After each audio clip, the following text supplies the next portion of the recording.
for Jesus. Asikpe popo ale coronavirus. Hallelujah. You may say amen now. Amen. Wale coronavirus. Praise God. Amen. Bientôt better. Mau amenuvela nubla nikola metakpeno le Yesu venkome. On continue comme ça yame. Au fiaru penava. Wawa wolo no le wotu ko atome.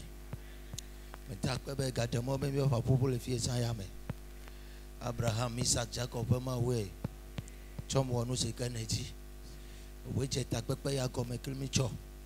Ete wo ndusi babo fia. Ete wo sense of fear. Etenu wa le kakalagbe ehenu ko chi sova kadi ango echonya na mechona tukwa otro ya megava to gbera ba amesi ameke va fie egba menu bia ne ke onu bra ni popo ne ke le Yesu Kristo pon come yema wo fianye comme jaja la siome yeji klimi be kakamia wo no mia gba wo ga wo yake le Yesu pon come mi to gbera. Amen. Praise God. Amen. Amen. Name blow. Throw the novion tina tuna be maune yirao.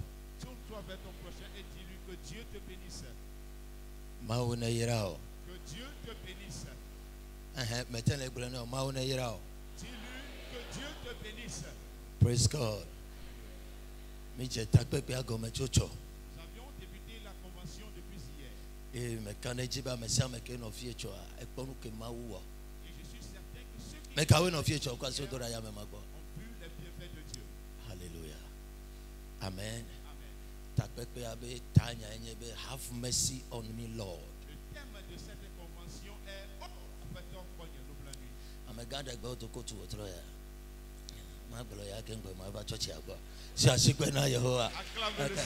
clap for Jesus. Asofo na makwa amedo la gbeleko nya gbolodi la menye ameke gbolona nya dia ne konde kwedo la bre alo me bra me asofo you dress well maune no amanu fefe siasikwe na mawo clap for Jesus. Praise God. Alléluia. Amen. Amen. Psaume 34, le 19e verset. Psaume 34, le 19e verset. Au troya mautam roda gobe maba wona de kuto.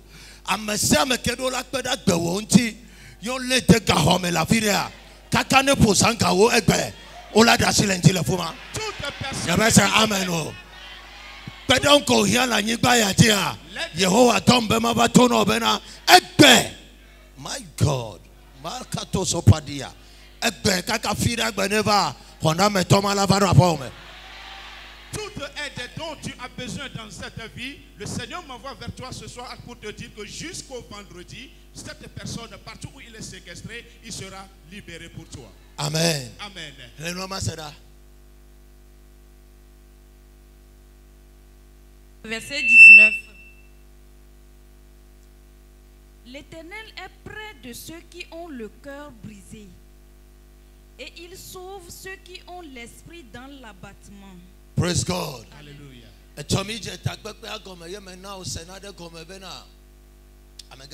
Hier, nous avions commencé la convention et je vous ai fait comprendre que et si on demande à avoir pitié de quelqu'un, c'est une affaire de cœur. Le cœur que tu présentes devant Dieu, c'est son pitié ou bien c'est sa pitié qu'il aura à te donner. Et j'ai touché du doigt à certaines choses hier. Et j'ai touché aussi l'histoire de cet enfant prodige. Et ce qui a fait que son père a compassion de lui. Et son grand frère ou bien son frère est en colère. Praise God. Alléluia. David, Somme 34, verset 19. Ebena Yehowa chode amesi ope jigba lagbo e echometo na be no be jigba manye ne nchude to ye be se na o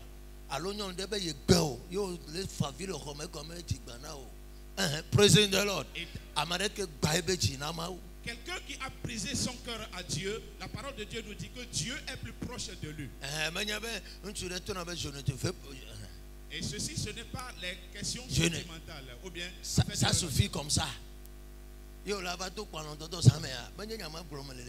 parlons pas de déception amoureuse. Amen. Amen. Ça suffit comme ça.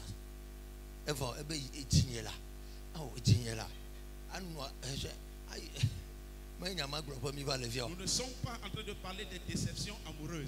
La déception amoureuse. La déception amoureuse. La déception amoureuse.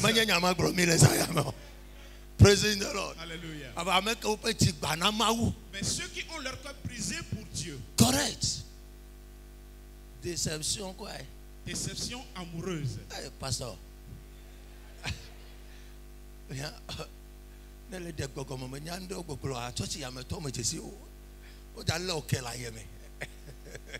Praising the Lord. Alléluia. If you have a déception amoureuse, I want to am here. Ce qui veut dire que ceux qui ont la praise God. I'm a church will throw a déception amoureuse. Besover. If you have a baby, mammy, le block, I have a like me. Hey, Paro continue. Praise God. Alléluia. Dieu vous bénisse ce soir. Amen. Amen. Ceux qui ont leur cœur brisé pour Dieu. Ça veut tout simplement dire celui qui s'est brisé et est humilié pour Dieu. Et c'est vers ces personnes que Dieu se tourne. Mes chers, cette semaine, une chose que je te demande est de voir ton cœur. Amen. Amen. Everything. Toutes les choses qui se cachent encore dans ton cœur, fais tout possible de le tuer au cours de cette semaine. Amen. Amen. God moves with people with hearts.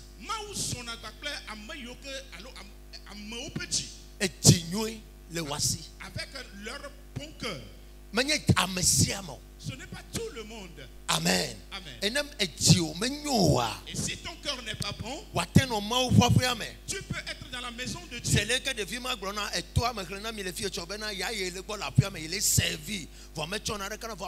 Il a mis encore en colère. Comme cet enfant qui a dit à son père qu'il le sert dans sa maison, mais qu'il ne lui a rien donné parce que son cœur n'était pas bon. Praise God. Hallelujah. So have mercy on me, Lord. Alors aie pitié de moi, Seigneur. It simply means ça veut simplement dire your desire for God, you break yourself down, your humility for God.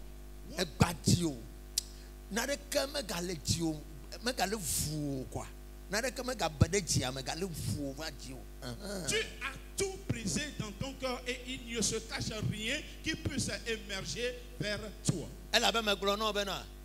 Nobe echine gbana me taflache ejigbagba me enubla popo tona les compassion a tona les pitié me.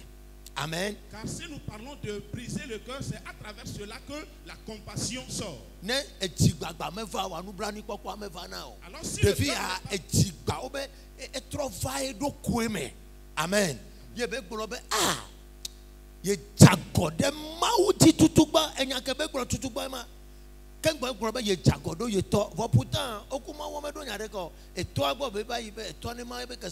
praising the Lord. And to la kobe e dote si e be nou van tutukba e dote si e ba grand jejede e toanti tutukba e kenye kikian tobe seke maule jaso frapper a e de kukude ya ta tutukba kengba va gogo e toa enti gaga be la do toa gwa ma tro toa beji donc jibe proverbs lodoto ba gba le globana e fio beji le ba sime ye trone gabobo sia gabobo Christo na etibi akwa me no vela megbeto gbo la nyigbaja jagbagba ba mi kuma oto me ne ne tro mo beji va gbo.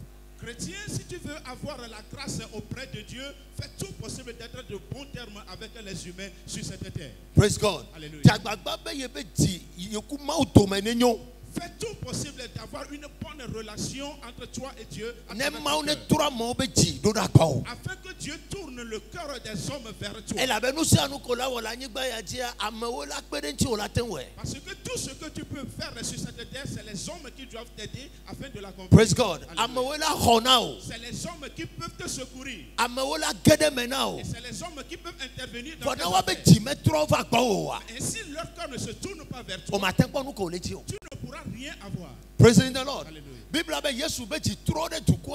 Bible a dit que le cœur de Jésus s'est tourné vers le peuple.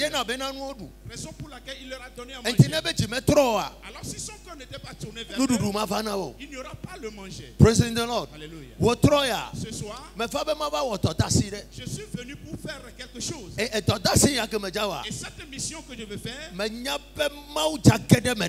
sais que Dieu interviendra dans vos affaires. Parce que c'est lui qui m'a envoyé pour Praise cela. God. Alléluia. Nous allons voir quelque chose dans Ephélia. 2 Rois, chapitre 8. Praise the Lord. Alléluia. Are you here? Qui n'est pas ici? If you are not here, no more if you can so to ya mama bora. Amesa melefia. No more le wa olata be pastor bi anyamelo. Praise God. Hallelujah. Amen. Amen. 2 Rois, chapitre 6, le 8e verset. Amen. Amen. 2 Rois 6, à partir du 8e verset. Yes, Lord. Le roi de Syrie était en guerre avec Israël et dans un conseil qu'il tint avec ses serviteurs, il dit: mon camp sera dans un tel lieu. Mais l'homme de Dieu fit dire au roi d'Israël: garde-toi de passer dans ce lieu, car les Syriens y descendent. Et le roi d'Israël envoya des gens pour s'y tenir en observation vers le lieu que lui avait mentionné et signalé l'homme de Dieu. Cela arriva non pas une fois, ni 2 fois. Le roi de Syrie en eut le cœur agité. Il appela ses serviteurs et leur dit: ne voulez-vous pas me déclarer lequel de nous est pour le roi d'Israël? L'un de ses serviteurs répondit: personne, ô roi, mon seigneur. Mais Élisée, le prophète qui est en Israël, rapporte au roi d'Israël les paroles que tu prononces dans ta chambre à coucher. Et le roi dit: allez et voyez où il est, et je le ferai prendre. On vint lui dire: je le ferai prendre. I want that place. On vint lui dire: voici, il est à Dothan. Il y envoya des chevaux, des chars et une forte troupe qui arrivèrent de nuit et qui enveloppèrent la ville. Amen. Amen.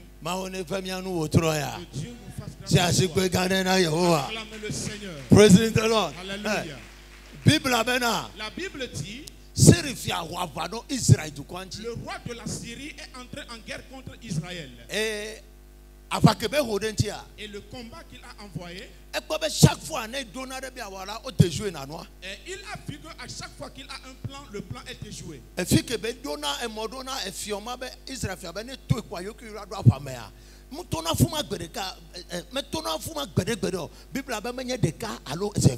rencontres qu'il envisageait, la Bible dit que le peuple d'Israël ne passe jamais par là. Ce n'est pas une fois ni 2 fois.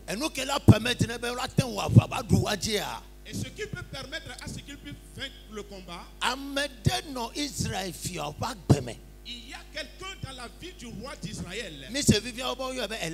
Et nous l'avons écouté tout à l'heure, dont il s'appelle Élisée. Et cet Élisée est le roi, est la personne qui aide le roi d'Israël à ne pas tomber dans la main du roi de la Syrie. Praise God. Alléluia. How come? And no kopata ile do amele jeju leke no ale jodo. Ye eba te provio koto ne bena amede le fio maso yo na be Elisha. Nyase anya ko gro na le home a esene. Abe ma wo fa ma ye ekweta na mo ye na efio ma ye na bo metele jeju. Et ce roi, après maintes réflexions, il a demandé pourquoi à chaque fois mes plans sont déjoués. Et ses serviteurs lui ont dit, ce roi a quelqu'un à son sein qui lui dit tout ce que tu penses dans ta chambre. Voilà pourquoi tes plans ne s'accomplissent pas. Praise God. Alléluia.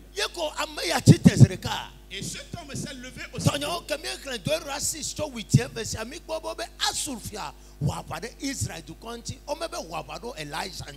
Amen. Bible eloba avako over encercler et tout que me laïsale. Kususu bena que yo bloquer le fuma quoi. Israël fia magatendo asenio. Eta magatendo asenio donc objectif que yonti ole dit Israël fia doa yo abasi la ke. Bien-aimés, à travers le passage que nous venons de lire, nous avions entendu que le roi de la Syrie est entré en guerre contre le peuple ou bien le roi d'Israël. Ce n'est pas contre Élisée. Mais lorsqu'il a entendu cela, la Bible nous a dit que très tôt le matin, you see, avec sa troupe. I want to tell you something tonight. J'aimerais te dire quelque chose ce soir. The enemy never fights you. L'ennemi ne te combat pas. Mais il combat contre ceux qui peuvent te ou bien qui peuvent t'amener une bonne vie. Praise God. Alléluia. Si c'est un travail, il a bloqué le temps. Il va te bloquer au niveau du travail. Si c'est le mariage, il a bloqué au il va te bloquer de là. Voyage, si c'est le voyage, on l'a tenté. Tu vas tenter en vain. Parce que s'il sait que c'est de là que tu as ta vie. Nous venons de comprendre tout à l'heure que le roi de la Syrie, il a problème avec le roi de la Syrie. Mais celui qui est contre ou bien celui qui est, il a tout fait et a reconnu cette personne. Il a bloqué dans sa demeure. Praise the Lord. Alléluia. Aujourd'hui, Église, nous pensons mais pourquoi je n'ai pas pu marcher dans cette pourquoi j'ai fait ceci, ça n'a pas marché. Je me suis j'ai passé par ici. Non, mes chers, ce n'est pas toi. Mais ce qui doit t'aider, voilà ce qu'on a dérobé. Mais ce soir, Dieu dit si je viens dans ce temps, la mission qu'il m'a envoyée en ce jour, personne qui est arrivé au jeu, alors comme le Facebook, yo bloqué, il sera télé avant 20h. Amen. Nous allons les télés souvent comme. Au nom de Jésus. Hallelujah. Amen. Praise the Lord. Alléluia. Cela avez-vous compris? Asurfia le roi de la Syrie was fighting this battle strategically. Est en train de faire ce combat avec des stratégies. Praise God. Alléluia. Cette fois-ci, il bloquait Elisha. Il m'a attendu à Sena Israël. Il a attaqué. Parce qu'il sait que s'il arrive à bloquer le prophète Élisée pour qu'il n'ait aucun contact avec le roi d'Israël, il peut facilement l'avoir. Praise God. Alléluia. Une chose que j'aimerais te faire comprendre, si la main est mise sur ce qui doit te you are sauver, finished forever under the sun. tu es fini sous le soleil. C'est fini pour toi. Et pas l'énervement. Praise God. Alléluia. Note, you can see every time.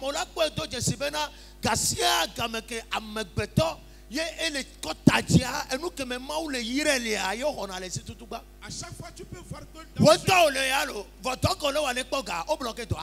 my God. toi-même,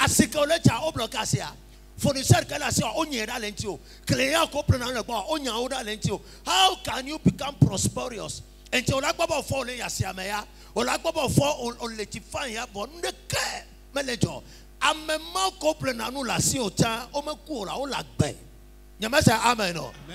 Ameko yirana ota o me ko o lagbe. Nade nya o toda lentio.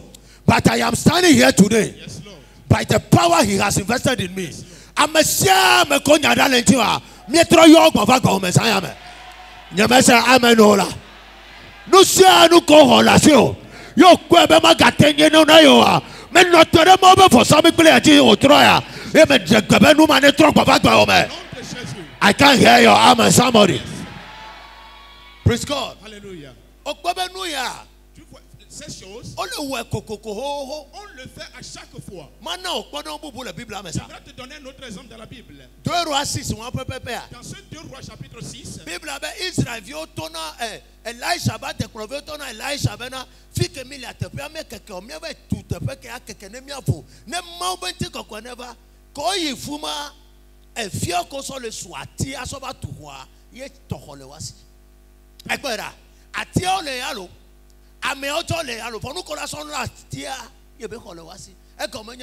what to bring the fulfillment of that prophecy.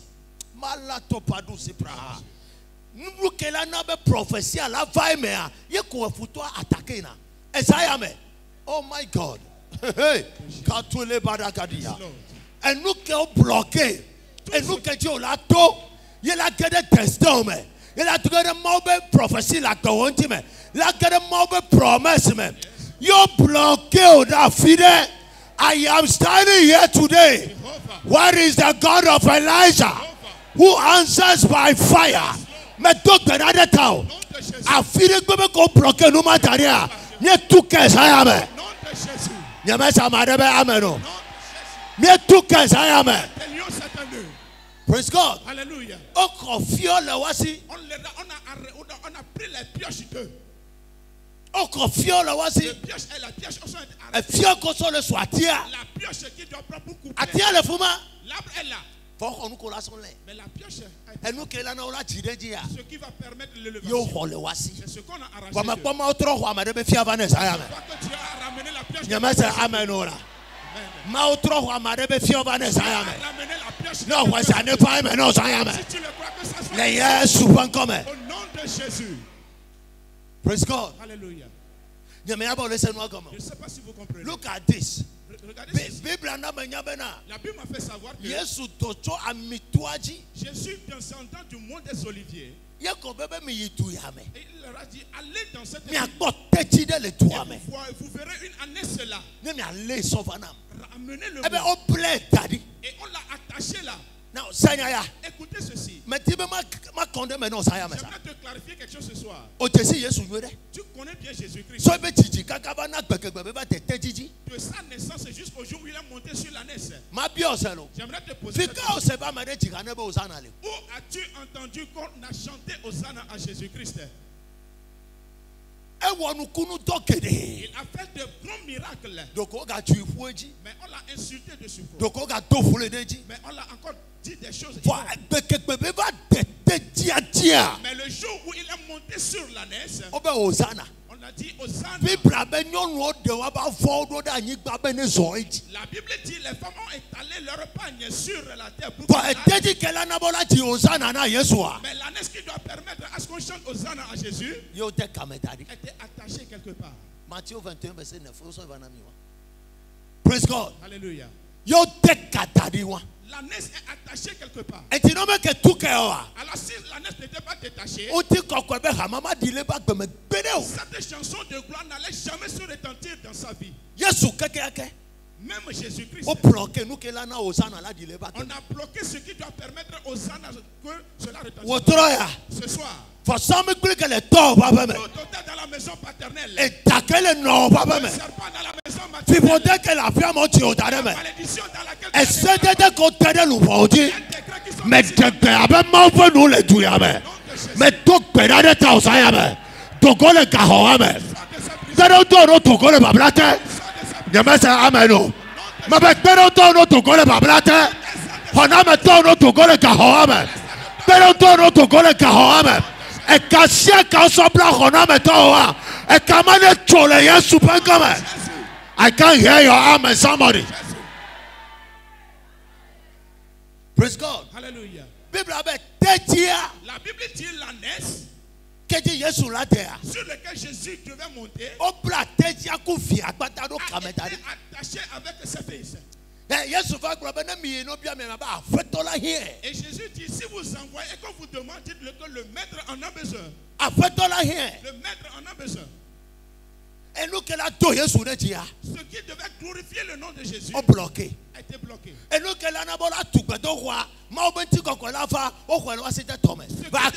There was a prophet that time. Nyagbulodide na ingayame. Oyo na be Elisha. Ebe fika nuwa chole tututu. Allah katafada. Meto gbera sayame. Nenye transio hona. Nenye nyemenyo importation hona. Nenye komesa onye. Yo huela siwa. Mauke yomba togo nyigba yaja. Atrocho tomata siyo melefayame. Nyemesa amen ola. Etosia toko hona.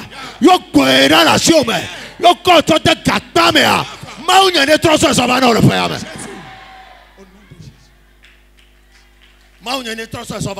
mon Dieu te le ramène ce soir. Praise God. Alléluia.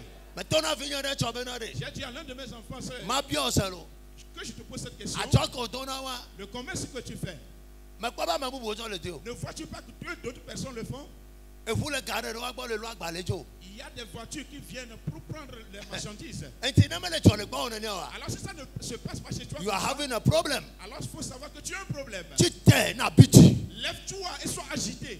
This nonsense must stop. Afin de dire que cette erreur doit stopper. This nonsense must stop. Cette erreur doit stopper. Praise God. Hallelujah. Parfois, et si tu n'ordonnes pas dans l'agitation, ça dit violently, ou bien violemment, tu ne pourras rien acheter.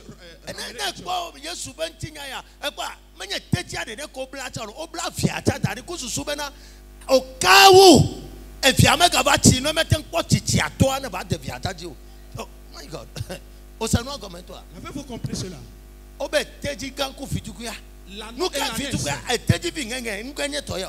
So when the enemy comes after you,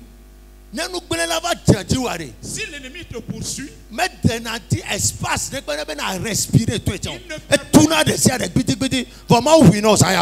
ferme tous les issues. Espace que toi, Yehovah ne voulait la tomber. Dieu les ouvre dans ta vie. Au nom de Jésus. Hallelujah. Amen. Praise God. Hallelujah. On a bloqué même l'anneau. Qu'elle a remplacé Noah. On a bloqué. Qui pourrait remplacer l'année plus tard? Seigneur. Elle aussi a été bloquée. Cette nuit, mais toi et là. Je te le dis. Toi, elle a changé. À travers Élisée. Elle t'a dit que non fuma. Elle fit que gagner tombé. La pioche qui était tombée dans l'eau. On l'a retrouvée. Ça c'est la première chose. La deuxième. Le roi de la Syrie. Le roi ou bien ce roi de la Syrie. Après avoir encerclé cette ville d'Othan ou bien la ville, lorsque nous poursuivons la Bible dit lorsqu'ils sont levés le matin, ils sont arrivés la nuit. Ils sont arrivés la nuit. On va bloquer des strategic points. Et on a bloqué toutes les issues où le prophèet Élisée pourra s'échapper. Praise God. Alléluia. Alors lorsqu'ils sont réveillés le matin, Géasi dit, mon maître, nous sommes morts aujourd'hui. Géasi, Éternel, ouvre les yeux à ce serviteur. Ceux qui sont avec nous sont plus nombreux que ceux qui sont avec eux. Amen. Les conditions. Alors dans cette même condition, Élisée a encore eu un échappatoire. Praise the Lord. Alléluia. Now they tried to kill Elijah. Ils ont planifié de tuer Élisée. Et la Bible dit Élisée est tombé malade. Et cette maladie doit l'amener à mourir. Where the prophet lives, lorsque le prophète vit, there is another manifestation. Il y a une autre manifestation. Parce que Israël fait un fait quoi? Mais lorsque le roi est arrivé, il a dit ouvre la fenêtre. Et lance la flèche à travers. Et je mettrai ma main. Le kakanya glori la be kupatita. Amede ga kwa gbelego. Mais toi grade ta osayame. Je prie pour toi cette nuit. L'onction de prophétie que Dieu a mis sur ma vie. Ne popo la tome to sayame. Parle dans ta vie cette nuit. Ne toto la tome to sayame. I decree as an oracle of God, operating under the mandate God has released upon me. Manto nyane koloro to sayame. Manto prophetic ane wapano to sayame. Manto prophetic ane jaudale nusa sayame. I can't hear your amen, somebody. Afisi afiolena de tarenawa. Manto never took no sayame. Manto never took no sayame. Le super come. Praise God. Hallelujah. I was prophesying to people like the way they chop kelewele. Say, écoutez ceci. Ce que Dieu a mis en moi, c'est son œuvre que je peux faire. Amen. Amen. Praise God. Hallelujah. J'aimerais te dire cette nuit que chose sur quoi tu dois passer on l'a glorifié pour que le nom de Dieu soit glorifié à travers ta vie. Et cela a été bloqué quelque part. Mon Dieu, ton Dieu. Le Dieu de mon père m'a fait. Te l'ouvre cette nuit. Amen. Amen. Il te l'ouvre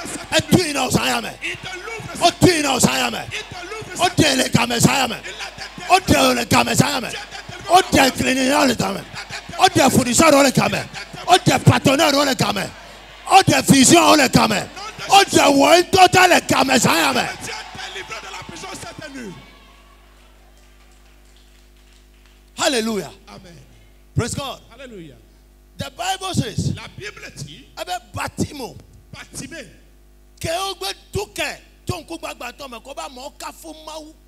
lorsqu'il a été guéri de cet aveuglement, la Bible a dit, la foule a glorifié le Seigneur à travers lui. Alors la personne sur qui on a glorifié le nom de Dieu, regarde comment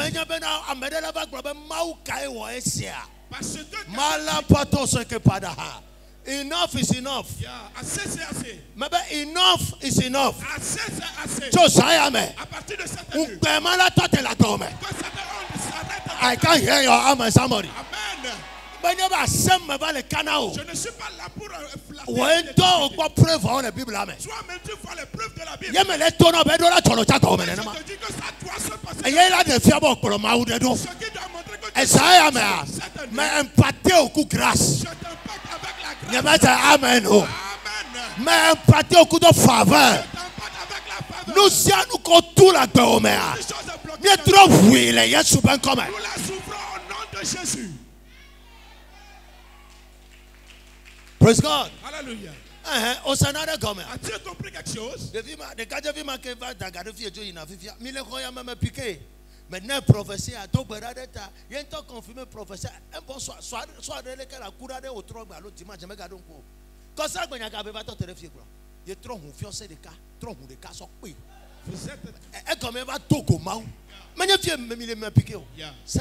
Écoute ceci. Comme les tonneaux, ça y est, même moi, tombe, on a même pas tout capé, on tourne à moi. Lorsque je te dis que Dieu m'envoie aller délier tes soins de destinée. Non, mais les dieux, tu me forcé, va go. Si toi tu ne fais pas, je le force pour ta vie. Au nom de Jésus. Mais ben, non, il y a au moins les tics, mais on t'entend. Au dit pour la tribulation. Manto que Mautara Penetia. Et forcé, tu vas go, mais ça y est. Ouverture de porte, il y a un panami. Ouverture de porte, il y a un panami. Ouverture de porte, il y a un panami. Garantoye, il y a un panami. Garantoye, il y a un panami. Fournisseur, il y a un panami. Client, il y a un panami. Amade que me s'encore pas. Yo, on est connecté, on est tous à la Allah kato se kabia. Yes, Lord. Mais amade que me s'encore pas.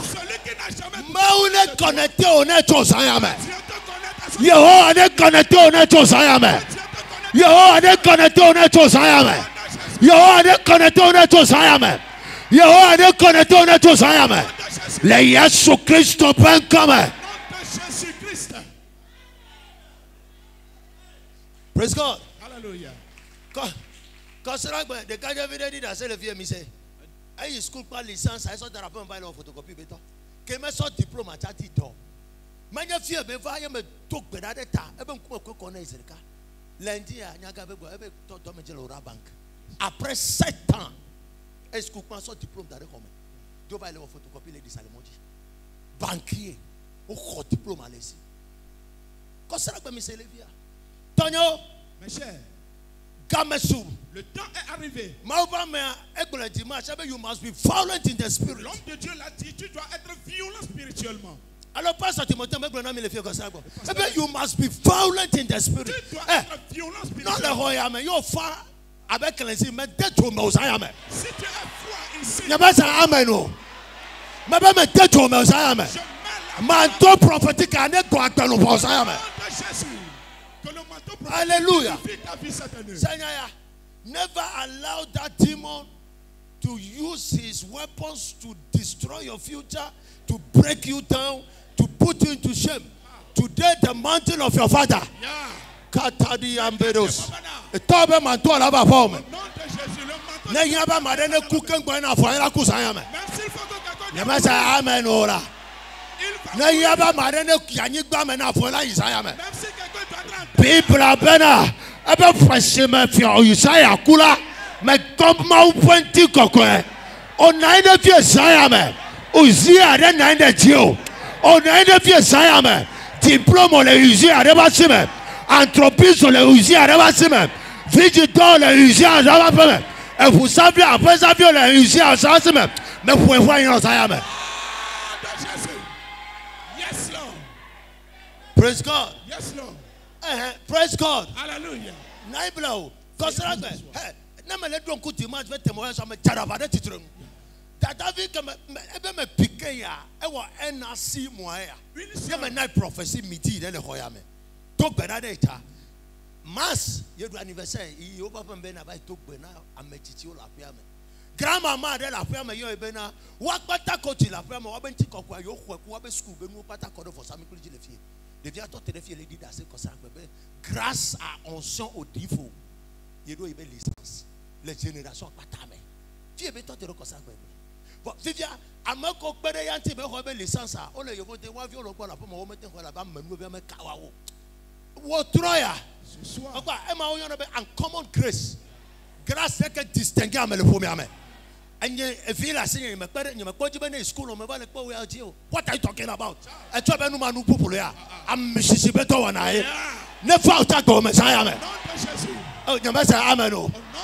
Never out to go, Messiah. Never out to go, Messiah. Never out to go, Messiah. Never out to go, Messiah. Never out to go, Messiah.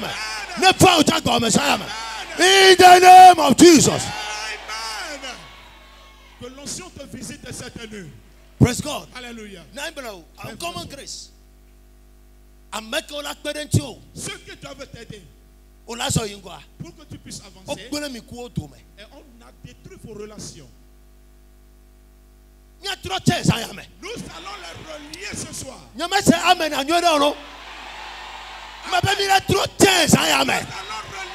ce soir.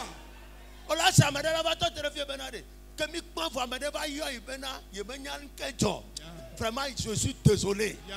I am telling you today. I prophesy as a prophet. I am standing in my office as a prophet of God.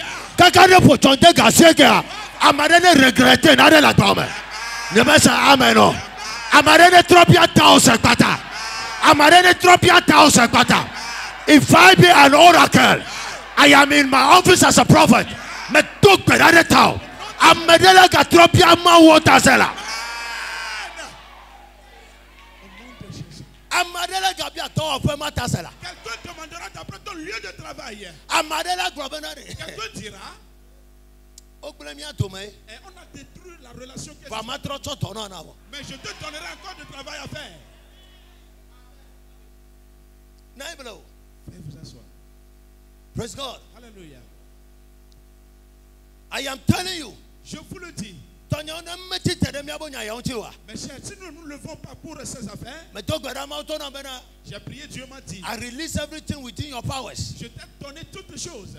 Je t'ai donné toutes choses. Et si tu penses que je vais descendre ici faire quelque chose, c'est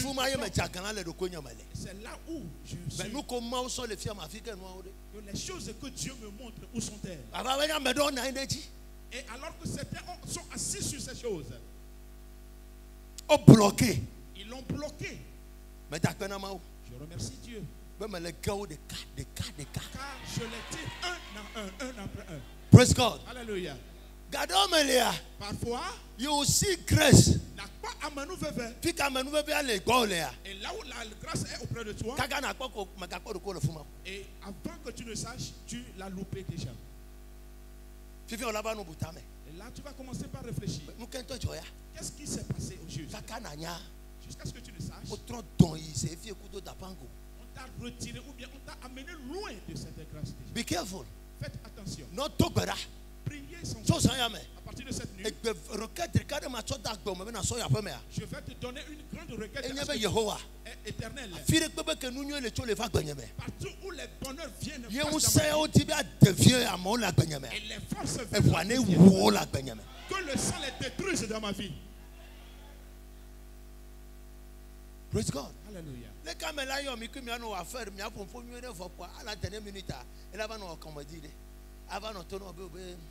Il y a une autre personne aussi qui a fait sa proposition. On va réfléchir, voir. Il faut la télé lorsqu'on a besoin de manama. Et tiens, on l'a tengu là. Pour Fifia, ne se bloque, on peut quoi faire. Au Timo Mema. Ne me dois watch out obligé. On a ça gagné. Il y a que vous avez né après Chamia Togo. Praise God. Alléluia. Et ben me bonafie. De cadre de l'homme, ça va. Où moi y allo. Ben j'ai appris la signe. Pour nous comme les ça, elle a me beaucoup de pas le fou. Elle est persistante. Amega, I don't have time. Mais il y a dit donc comme j'avais appelé appareil benu yo. Et qu'on kaga yo me ben me la dit donc comme me le prenu. Et fa fou ma. Ben wo commettre ben na sanuna. Ye me o. Amega forcer ya. Me ben ye me fo. Et ben le persister. Me ben onya enu collecting I don't have quand même la signe matin va automana o. Et ben wo commettre là. Otro ya. Ye me ti be ma nyela nti en ko me kaga kande ne. E pon kaga ko bo nyama we na eleke o. Me le nya ekuelo. Wa e bekoi. Et nous que matin ça c'est 60 000 là. Il y a 300 000 là. Me le nya quoi. Je me dis même ma woto. I don't have time. Ngava chakamu. Et pon ko yan ko be maintenant 290 000. Nyaku menya ko le fuma fifi jambe gba yoma nyaku le fuma fifi jambe gba yoma be il est noté là ma fait comme ya tokolo va me le nyele ntinye et nous comme ça 60 000 me be ka 312 000 et bien en 280 000 ou 290 000 là voilà tek bon la fille ça 50 000 2 mois après c'est il y avait le pouce de l'homme quoi faire moi à faire 3 millions 2 millions voire 3 millions.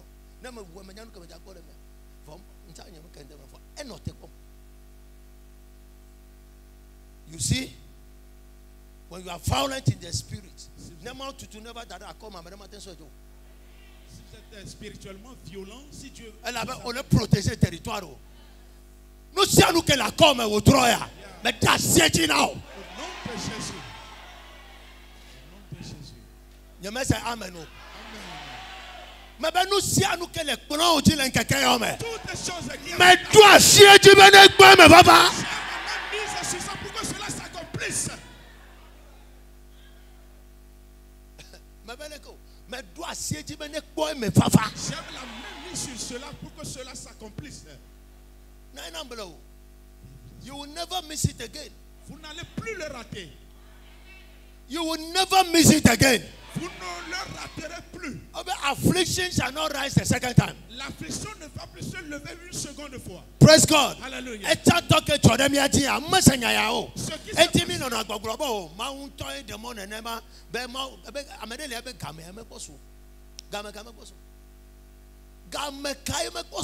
quel temps n'est pas arrivé? Praise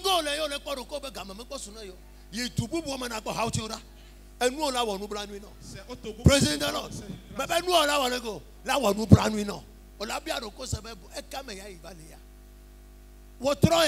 Ce soir, ton temps est arrivé et même dépassé. Affliction will never rise the second time. Ne va plus se lever une seconde fois. Et nous que tu as dit, on est pour combat. Ce qui s'est passé des années passées. Mais bien, mais des sévénades. Mais tu n'as pas qu'au savoir, tu me le fier. Et nous, quand tu as, au survivor. Voyez, il y a des camarades à payer. Ça, non, c'est un acanoji. Ce que tu as traversé. Et ce matin, quand il va voir le prophète, il y a un couple là. Elle n'a pas le se mettre le problème de comment avoir pourquoi qu'on me le résulte. Il me fille à battre, mais mi benana da. Mi wana leko, mi benana da. Benana da. Ah non, toi tu me. Pasteur, vu que me piqué ce soir là. Il y a un temps, le pasteur va cautionner pour mon campagne. Pasteur, on doit trop comme on trouve à camper. Donc à camper carré.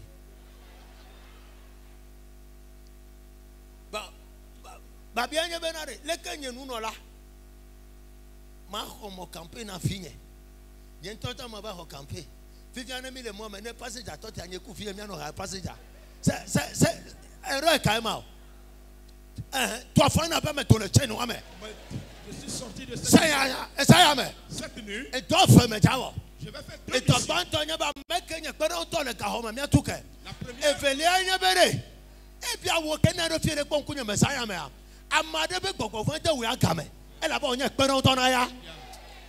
J'ai deux missions ce soir. Seigneur. My God. Kalibado se padosia. Oshaba mare ko le na. Ojo le na mare. Toi aussi tu es là pour quelqu'un. Ojo nya mare be problème be solution. Tu es ou bien tu constitues la solution pour le problème. Et tu es d'abord me be gbogbo fun la tete o chaka home fa. Fa wo turo ya. E kan tu agbon ele lu. Amabubu mata gbobubu na gbobubu no. O ele ke sukata ha.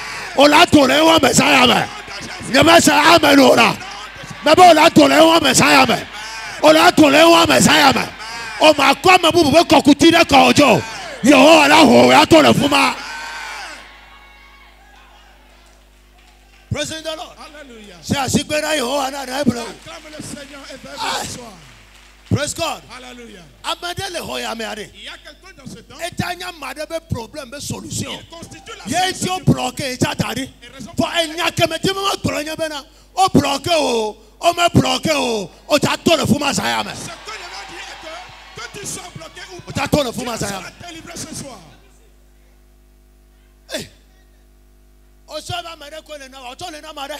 Toi aussi tu es là. Susu me ga no gbo nya mare ta me na o.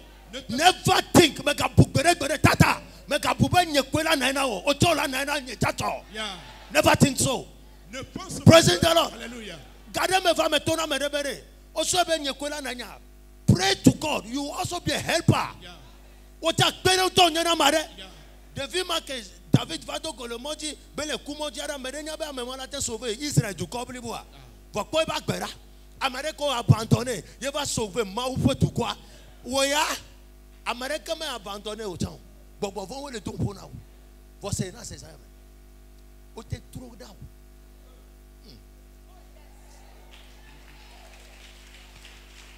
C'est. Écoute. Madame de dire la seule vie qu'on s'en va. Et bien, il faut qu'il y ait trop de vie. Caca de vie à coup. Au bleu d'informer. Il y a nous y a ma tonne et et toré les ici. Et bien, Mississi les ici.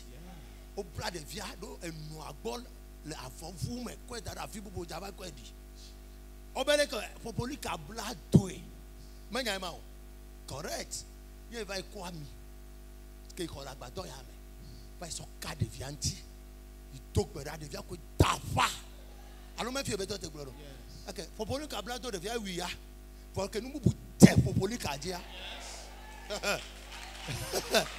Wotroya.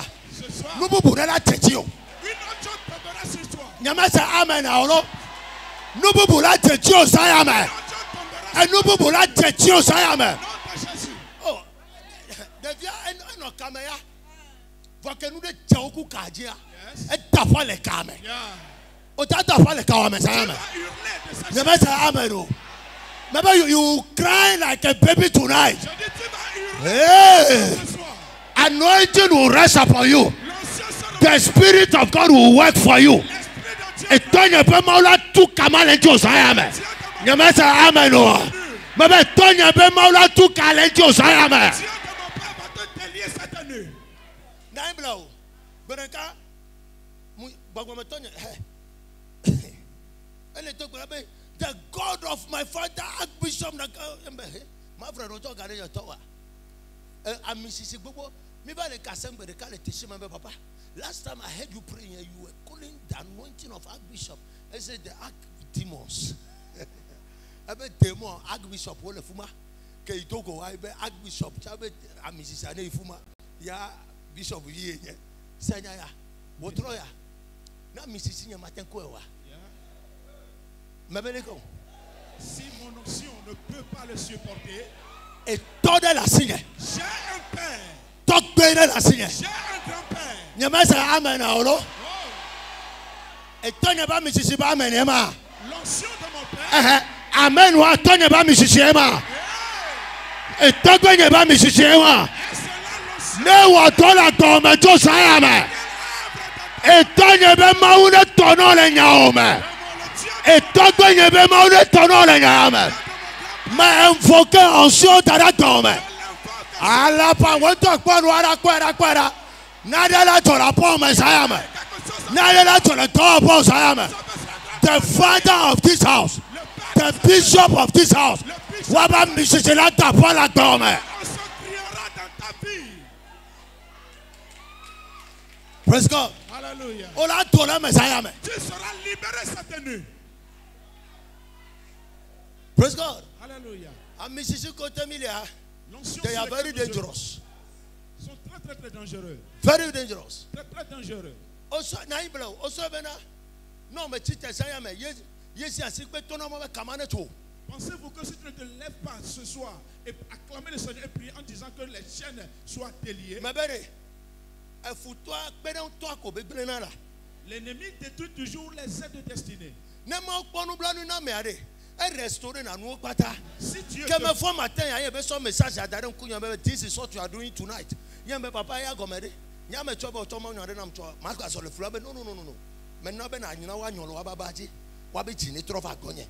Ko wan for kwa e ko la se menya gbe ti agbo la ba te gbedeje o fifi ayi na ba tu pe don to na o yembe wow me le jira do ko e be hey menya mo to ko ra to tu a ta wa su pe don to na mare yembe sa amen o amen amo ko nya na pe don to na batimo cha oh my god amo ko na nu batimo cha pour que o tu le bablater e ta va su pe don to na mare. I prophesy in the name of Jesus. Maune tu otana su perotona mare. Maune tu ka otana su hona metona mare. Maune diole ka home otana yira mare. Maune tore tu otana perebe tonti. Wa menu bebe male otroya. Je le reçois. Naibra. Faites vous asseoir. Praise God. Hallelujah. Ne pense pas que tu ne peux pas faire ce que les gens font. Si Dieu te visite, il y a une rencontre qui se fait. Même le petit caillou deviendra de l'or dans ta main. Tu ne connais pas ce qu'on appelle Dieu. Tu ne sais pas celui qu'on appelle Dieu. Mais je viens te faire savoir que le Dieu que tu suis, c'est un Dieu de mystère. Il a dit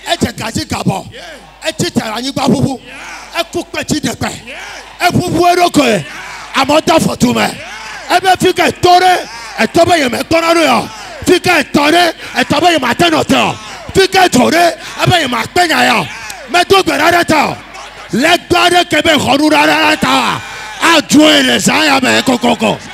Yamasa Amenora. A joué les ayamés coco. A joué les ayamés coco. In the name of Jesus.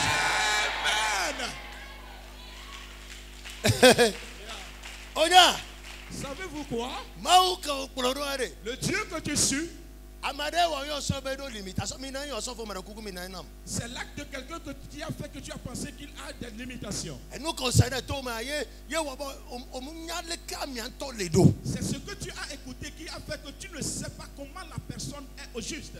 Praise God. Alléluia. I have come to know God. Je suis arrivé à comprendre Dieu. Et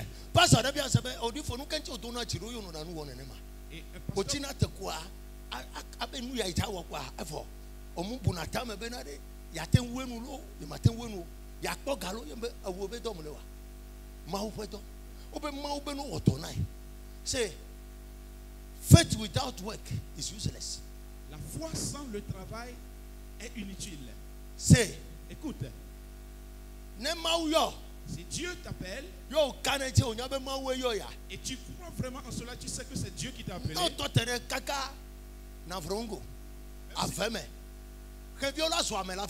Même si tu te tiens dans une forêt reculée, les oiseaux deviendront des personnes à ton service. I see many times the way God surprised me. J'ai vu d'innombrables choses où le Seigneur a pris pour me surprendre.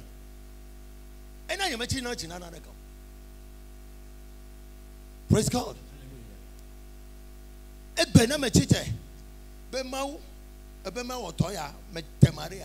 Non, stop. Aujourd'hui, si je démarre quelque chose en disant Dieu, tu me l'as et je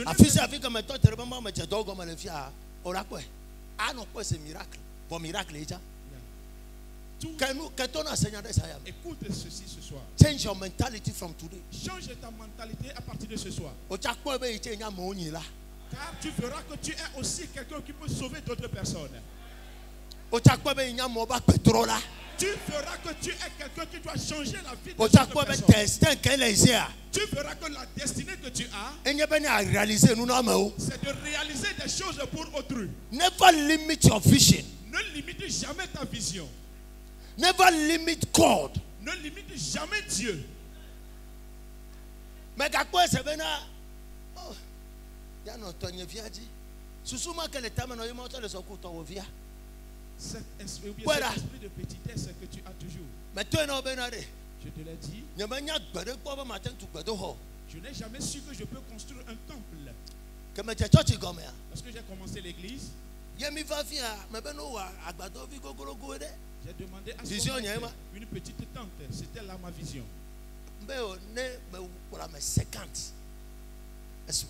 Même si je peux rassembler 50 personnes, ça me va déjà. Ça me va déjà. That was my vision. Et cela était ma vision. Et lorsque le peuple est au nombre de 120, je suis devenu fou. Et l'orgueil a pris place. Voici le grand pasteur. En ce moment, les pasteurs avec qui j'étais en relation ou bien qui étaient mon église était plus grande que donc alors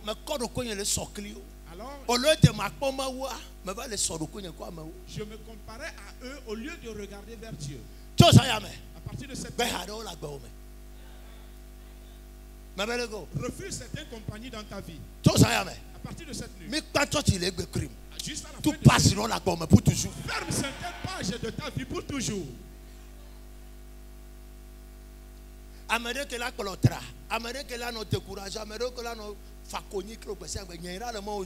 Quelqu'un qui va te dévier de la voie ou bien quelqu'un qui sera là toujours à lamenter avec toi, éloigne-le de ta vie.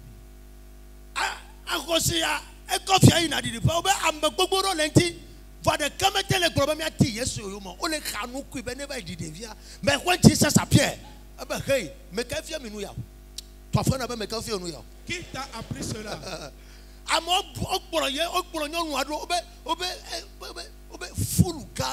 Une grande foule accompagnait la veuve pour aller enterrer son fils unique. Et on l'encourageait dans les pleurs.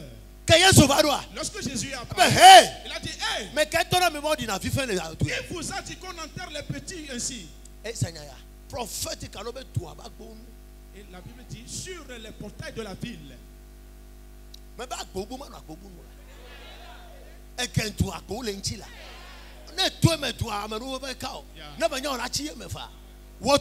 Ce soir, nous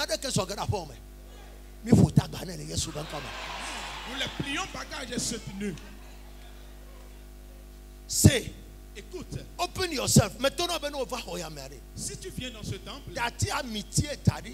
laisse question d'amitié. Laisse l'amitié que tu as avec l'homme de Dieu. Et si nous sommes au dehors, nous nous sommes racontés nous sommes des amis là. Mais si je me tiens sur le pied, ou bien je te prie que je prie My pour toi, God, mon Dieu. I have turned to another person. Donc je me change en une autre personnalité. Savez-vous quoi? Vous devez savoir. Familiarity destroys unction from somebody's life. La familiarité détruit l'onction dans la vie de quelqu'un. I'm giving you some keys. Je vous donne certaines clés. Évite certaines choses. And be serious. Et sois sérieux. Et tu verras les grandes choses que Dieu fera dans ta vie.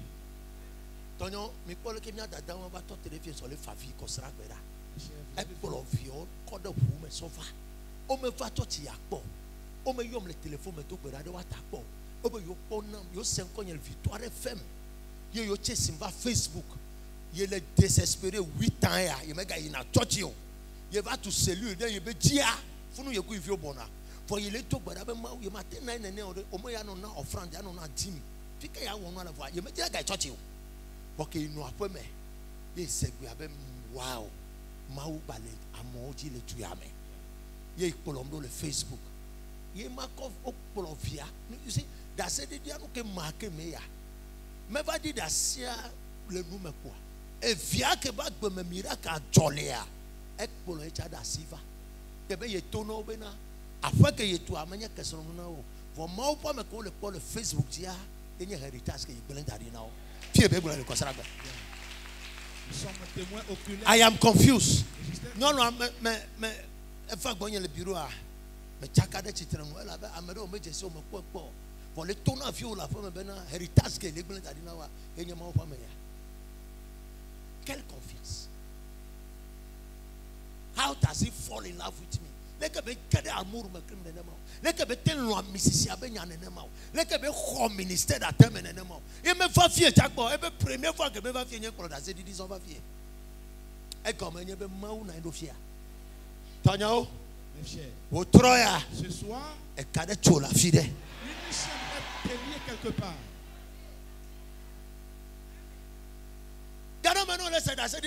On a bien recours à et nous y a le possible. Amadama me yo bien gadodo, ye to na beneva teti kope. Fia wa jesia. Non c'est na me nai kaka me nai ko me ko na nu vi de be. De ka je anu kan ti be to na me ma beneva teti kope. E fia de ora bank ya. Allo banque populaire. Banque o lo hoya me fo me do na Ghana me le fia. Banque o ko lo hoya ma. Nya me se bo do Ghana ha me vi ne ke bo. Ye nu kan ti be la teti na me beneva fia. Praise God. Et à mi avacha, ben il va bukaka va fier, va toquer dans le fier. Problème quand tu ben le dit garoua, et joya, et va poka, ça résout le problème. Les cas là kabe maula on a me béton. Il nous fait dormir, il le bouta mais les qui a tout fait na mia. Jour que il doit bien avec tout quoi mais na trop négocier tête à. Il amianto que son téléphone est bon, il y a 1 million à me ça comme ça. Alors me fait be le kosara go. Nya do le ne le sia. How is this impossible? God, Mau, allez. Dieu est là. Ce soir, regarde ton prochain, dis-lui, tu es mon aide. Tu es mon aide? Et dans quel lien se trouves-tu? Dans quel lien te trouves-tu? Demande-lui dans quel lien te trouves-tu? In the name of Jesus.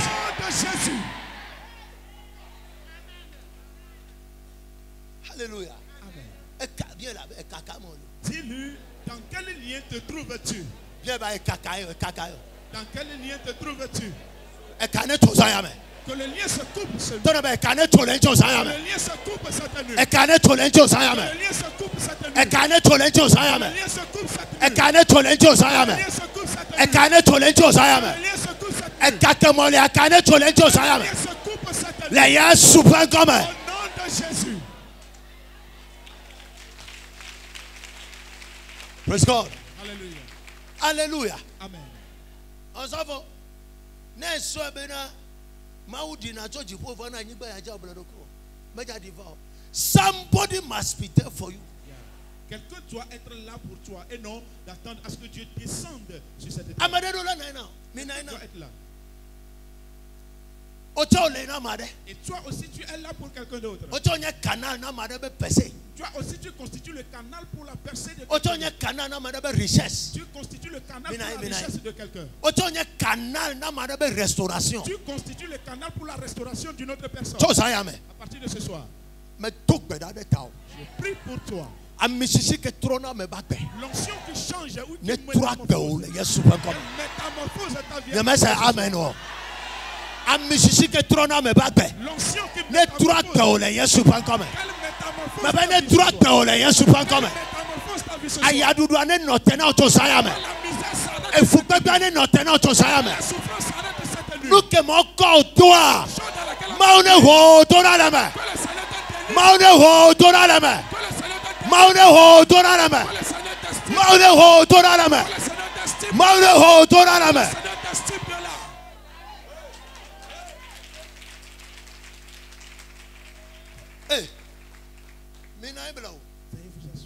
You see, don't be discouraged in life.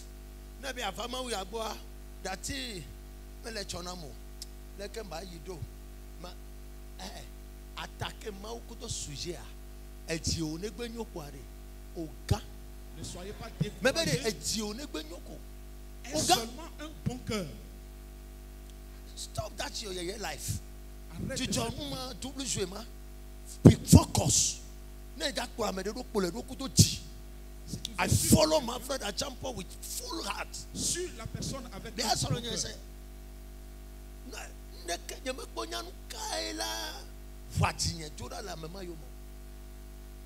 anointing upon his life. Je ne sais pas ce qui peut troubler mon cœur afin de me dévier de l'amour que j'ai pour mon père. Rien. You are a bad boy. Il m'a vu et a dit, tu es un mauvais garçon. Parce qu'il a tout fait, je suis toujours derrière lui.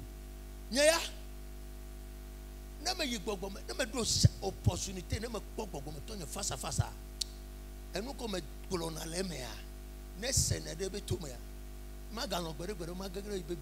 Si j'ai l'opportunité d'être devant mon père spirituel, ce que je dis en moi, si c'est qu'il avait la capacité de les écouter, il ne permettra jamais à ce que j'entre encore dans son bureau. Dieu est au ciel et voit tout. Il sait le cœur que tu as avant d'aller là.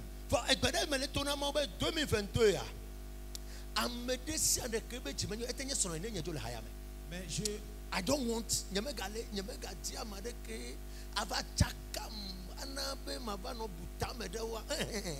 I want to focus. 2023 evidence. I don't want to be here again. Ministry let me galefie chamia 7 call afibubu. Amen. No. Move everybody who is not having a good heart. Mais do it I am. Voilà la préquête que je suis en train de dire à Dieu. Say. Écoute. Say. Écoute. You can never take from the prophetic ministry without a good heart. Tu ne peux rien prendre du ministère prophétique sans un bon cœur.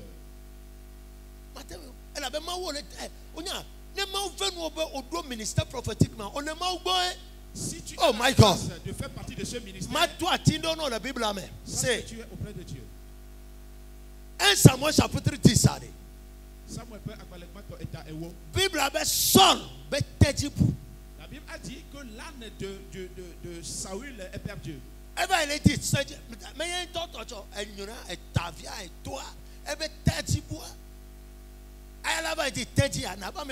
a me beleko me forion ne chato yo be na ba nyila o mu forion enti Saul me forion e ba le di teti ke me gbe wa ateklovia to na benare nya glodi da le tuma me na yo yego a ate fiafi ke teji ale e be ga me le so de via ga pede nchi ko you Saul go o Samuel go Samuel be my brother God said I should anoint you to become a king o me be la ba nya glodi la o be la ba so fia o si amina Saul e to le ya ever talk with the company of the prophets and the man beginning to prophesy and the people ask obe no kaele wo kisi baby acha e come be say impossible Saul ko jesia make na mo be ba no toko nyagbrodila na toa you are going with the prophetic.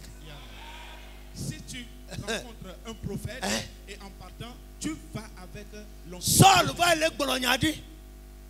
I am confused. Ministère prophétique. Saul va le glonyadi. Fika be nyaglodi la be school ale. Kan gba ya me fufuru le glonya fufuru na mi le du ya me. Obe togo nyaglodi la jo va le glonyadi. Kaka mo ko le bia be mekanye to aha. Nyaglodi la ja in a school there. You are talking about God and you are talking about school.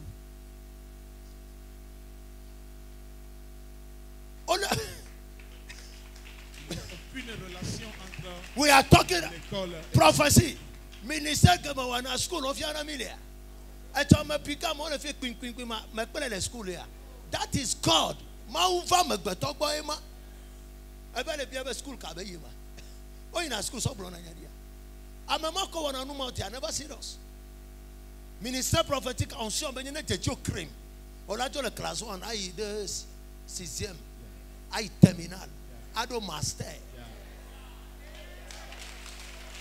Il n'y a pas crime. Si cela t'arrête, praise God. Alléluia. En soi, il y a un crime. L'onction va voyez où je suis. Est-ce que c'est une affaire d'école? Non.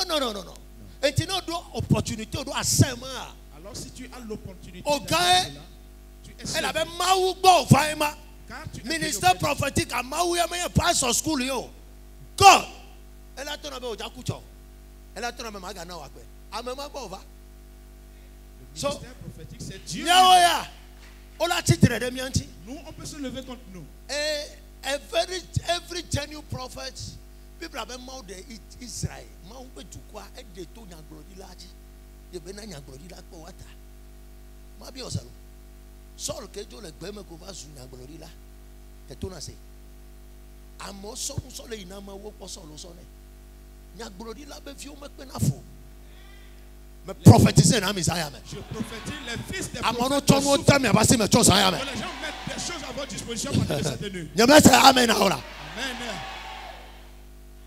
le ko la nyaglodi la be vi o ma te fri na fe me na o comment peux-tu l'école a nya o ba toto nyaglodi la be mi wonde mako praise God monsieur be toto de fuma no le nyaglodi la ba fote a enu ke buna me etrofana na imbra praise God mako fo si tu es sur le pied du prophète il y a la restauration o me sana da se di le fia me abe obe ye jesia me awo wetu yoku yobu contact for que mo fa me déclaration ami me sana nunca va passer au moment. They don't have that power. Praising the Lord.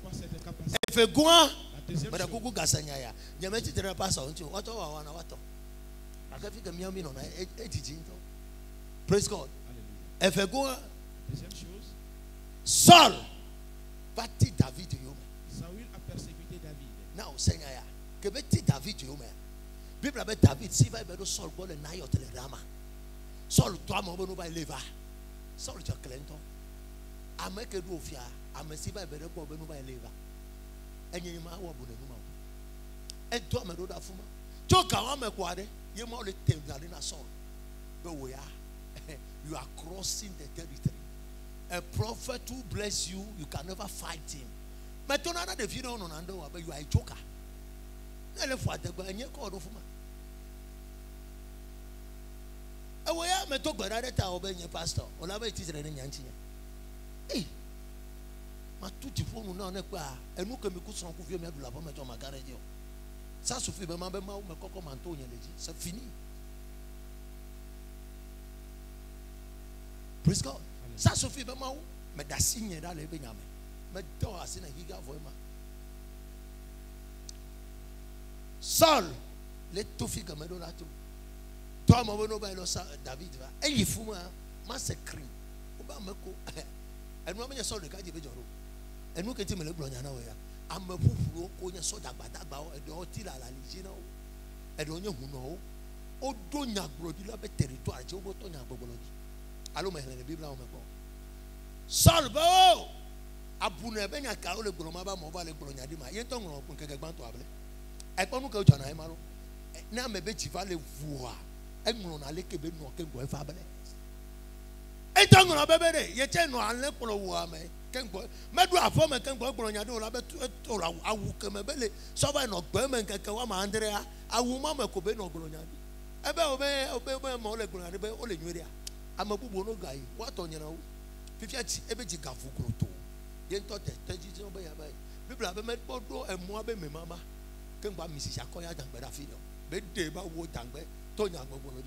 Say, you touch a son of a prophet, you die prematurely. Tu touches un fils du prophète, tu vas mourir subitement.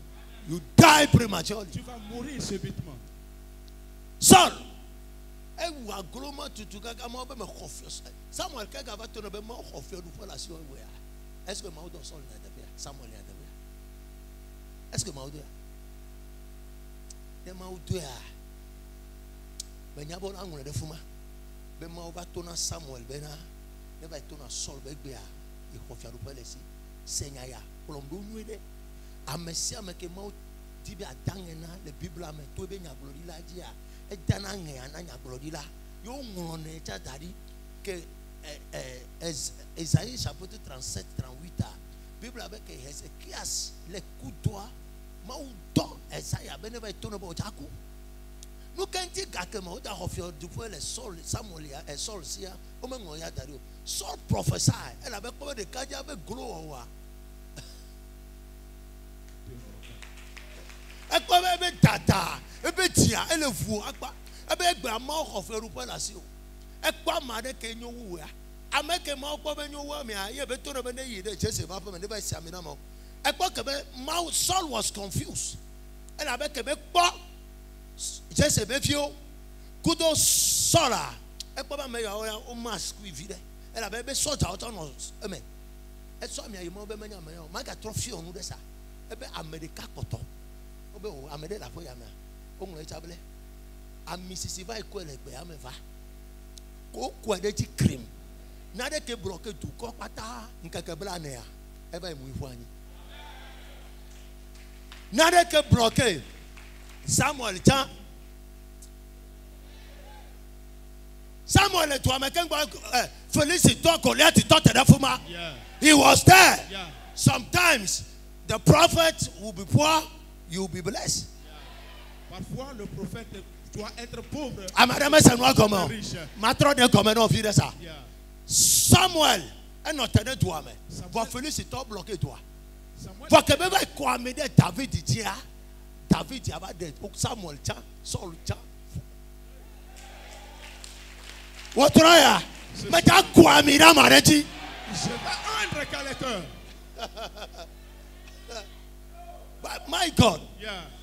Prophets are ordained to raise millionaires. Yeah. Prophets are ordained to raise kings and queens. Wotroya alupadusi ide padagadia by the prophetic mandate. Metok berade tao. Maune fo fiao le miatome. Maune fo asichalanga le miatome. Maune fo gato le miatome. Maune fo entrepreneur le miatome. Maune fo fianchu fianolo le miatome. Wa menu bebe male yesu ben comme. Nine blow. Faites vous asseoir. Est-ce non comme ça? Prophet. Elle est ça. Elle est toi mais. Prophète est dans la on va bloquer toi. Et la ville a été bloquée. Pour que si Amina Maria. Mais lorsqu'on a oué quelqu'un, Amia va de toi. cette personne a sauvé la ville. Mise Non, quoi, me nous avons les Nyaglodila de Bafotea, au Dade Nyaglodila Mai, Poporoko de Té, d'Atipo, relation amicale, au Dakpareka, na Kokom Québécois, na Trova Souya Irane. Si tu as reçu cette grâce d'être au pied d'un prophète, oublie les amitiés. I always fight for the church. Church attack on me prayer. I don't pray any personal prayer. Be a disciple over le bureau papa. So kweke mi le bo kaka bana gbe omukulo na mbe mi atogbe ara de kede tapo. Egbe ka mi atento ra de ta. Ma be mi do gbara do ha mi ata. That is my work. Ela be me nya be ne me nyuna mi a. E ma nyuna ncha. I never pray a single day. Be my way. Wonu ya na ncha jorola. Wonu ya na ncha jorola. Awo. Ncha biole tinyeme. Kaka ma le fu amebubu uto. Wotro ya. Amenu be ne ga je uchaji o. Amen. Nyeme say amen anwero. Amen. To so amen. Yehovah ne ga do tabe si on to ene. Ali pado si pado sinaibelo. Are you here? Yeah. Prophetic ministry. Ministère prophétique. Ebe fika fio geje. Est tombé la pioche. Fio hobaji. Seigneur, Senya ya. écoute ceci. Afide si are ko la tenko ma o la tenko agbele a enye nyagro ilo ba fote.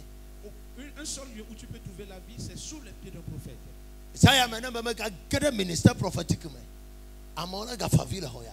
Soit si je veux encore entrer dans le ministère prophétique, les pleurs vont encore couler. Praise the Lord. Alléluia. Woya. Et so me le po na de me don ku me pique grand-maman de le fie. Oji 4 mois. Ne prophétie be oji o 4 mois nous ya le kecho. Be confirmer prophétie à le fie.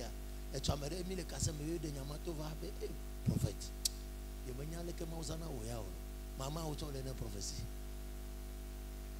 Ebe grand-maman o to le ne prophétie. Be woya me kayo me yes. Ma unya be na de kamele ma o be ma gloria dio. Ma to berada ma o ta. So he has given me deep insight. Na me kpo nya me ken de me no me nya be go me nya me bo nko o. Na ti be ma gbere nti wa emo onya mo ko lato. When you meet a prophet, you walk with a prophet. Me can no distance na nya glori lanti o. Me can no te da lanti o. Afide si na ke mi na ndo at 30 minutes a nde chona le fuma. Ne asemba no mele kacha amere la sonde jo ya bo ko. Amen. Are you here? Yeah. Are you here? Yes, Ente me to na be ameko yo no ro ko ye prophet to no na cha de na mo ba bo me ja never serious. Amesia me ke me fu agbonye na be get afonye me ba na do salon ya na de chole ba gbe me. I am telling you. Amara me did asena me le fie gare me be ye mu le de jo le church ya. Ye ba na na timo yi won kanka ye yom. Il est de kuka mbene fa gbonye ke fa salon me to gbera de ta ke ho wa ye mu do atiku me. Ye mu do to me. You also marché de 9 millions. Allô, monsieur. When you come to where the prophet lives, you have come to another territory. A door for your brother, la baba ma ogan, o no asikwe be na nanya ogan. Na me to gbara re ta o nye chimi no chan. Se kon ma bo ya fo me kuto testin o be totoro. Praise God. Hallelujah. Nyon ne to na be na prophet onyan kan ti na mi kwan church gbesan gbe medina la ba biro ebe na me fa fuma na eten o church ade pepe de nya anya me se na ne ka komo fo na me fa biro na me gbe choko manya be no atoro e ko manya be ye va to kon face à face ya ye do biro nya be biro ma no na fuma manya galo ne ko lo va nya be no na fuma na e fa ko ba chona ito jona manya ye nti o cho la va fuma kama gronya afia amade waso ya wotura na mi kwanye ko to ma nya opiam si asegbe na Yehovah. Acclame le Seigneur. Praise God. Alléluia. Est-ce non comme Tu compris? Amekeji ola tono la noa au bloqué.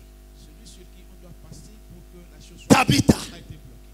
que le peda montia e kuva wi Tabitha qui est ko Petro va be hey ameyo to go meku na ola globena de ajo yo to go meku na o bre ma say dis-toi, ce genre de commerce ne meurt affaire yo to go meku na o ce genre d'affaires ne te relation yo to go meku na o ce genre de relation ne se partenaire yo to go meku na o ce genre de partenaire fournisseur yo to go meku na o ce genre de fournisseur client yo to go meku na o ce genre de client ne se perd pas. Petro va mettre Tabitha. Fort. Pierre est arrivé disant, Tabitha, lève-toi. Fort. Lève-toi. Tu dois pas bloquer na name. Ben anon lamenté na du fond le maunti. Va otroya. Et tima balemeo. Ce cœur est brisé en toi. Lamentation be tima. Ce cœur de lamentation est brisé ce soir. Sous ne peut que son enfant mewa. Mais toi tu fuma ça yame non. Toutes les sources qui Nyama ça amen non. Mais toi tu fuma non ça yame. Afine bebe ke tipibi matona bakena de meo. Ye waba o kotona le maumea. Mais toi tu fuma non ça yame. Toutes les sources de colère, nous les brisons ce soir. Alléluia. Amen. I am always happy. Si vous me voyez bien, je suis toujours content. Hey, you may be Chipolo. Maubem Kuma Metotero. You may be Natio. No. Mais banana me. Je ne me mets jamais en colère, mais je réprimande. Nous qu'avez-tu Majabi? Pourquoi tu as été en colère? Kai, mais tofumato. J'ai passé l'étape là. Mais banana me. Je réprimande. Et pour ça, vous m'aimez. No one lem kadaya me. Also, when you come, you don't have oh. Praise the Lord. You may be not you. No. Mate fan if you have 2 minutes après. You may never get job. They're not so yet than a tamino. Shashibana Yoa. Acclame le Seigneur. Pastor Yavera. Odifu Amea. You bat you be see a befit. I do it. Unkuma Kubela Ronald for Kunyama Padofuma. Hallelujah. Oh, Christophe. Chose I am. Partie de cette nuit, nous allons prier ça. Et l'onction va apparaître dans ta vie. Mais tu peux au ministère prophétique. J'aimerais faire.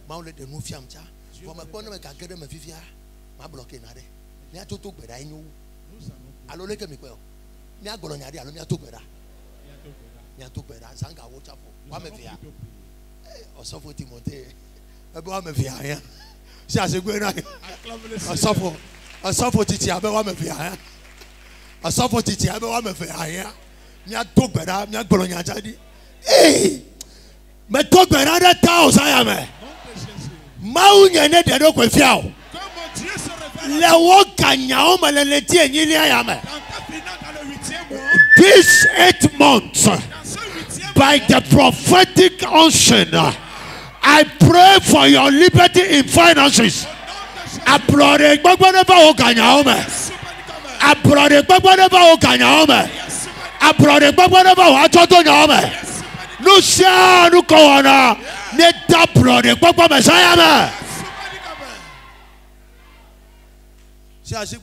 acclame le Seigneur. Asafo, Misami Yuanam.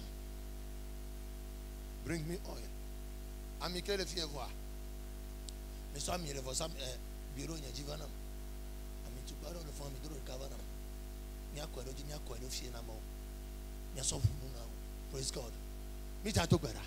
Nous allons prier. Osanare Gomesayam. As-tu compris quelque chose ce soir? Osafo over bloqué Elisha. Que la paix d'Israël fait bloqué Daddy. Qu'est-ce qui doit t'aider et a été bloqué? Cette nuit, nous allons le débloquer. Si tu es en colère, nous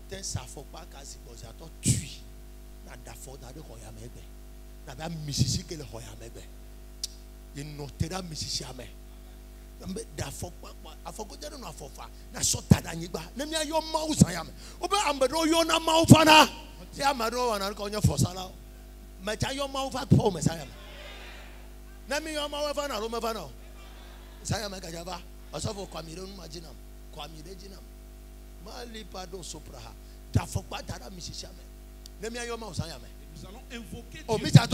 Nous allons prier. Nous allons prier cette nuit. Quelque chose est bloqué. Est-ce que quelqu'un a bloqué quelque chose dans ta vie? Action prophétique casse fait. Non, pas d'avoir ça de mieux t'augmenter ou t'entendre la foi. N'importe où que vous n'ayez pas t'attendre. Donc, au là où on monte à ces volants, dans ces mêmes effets, c'est quand on a son cas de compte à tout pera de ou tota, ben Yehowa a filé que il n'y a pas d'entendre, il bloqué. I deliver myself. I find me now. Now I'm also going to be able to find me. Come on, I do not find me. Maybe I will go. Cover sound on cheated for you. The Canada, the Canadian of the Cacamia Jolifia, the Yacolano di la Goma, in Tamalifia Manose. Yamesa Ameno. Amen. Cover South Duda, my brother Yehoah. To for Sanya Yajis I am. I feel it comme la blatte. Partout où je suis dans un lien, de Kamele Fuma. Délivre-moi de là. Le Yesu ben comme. Au nom de Jésus. Amen. Amen. My God.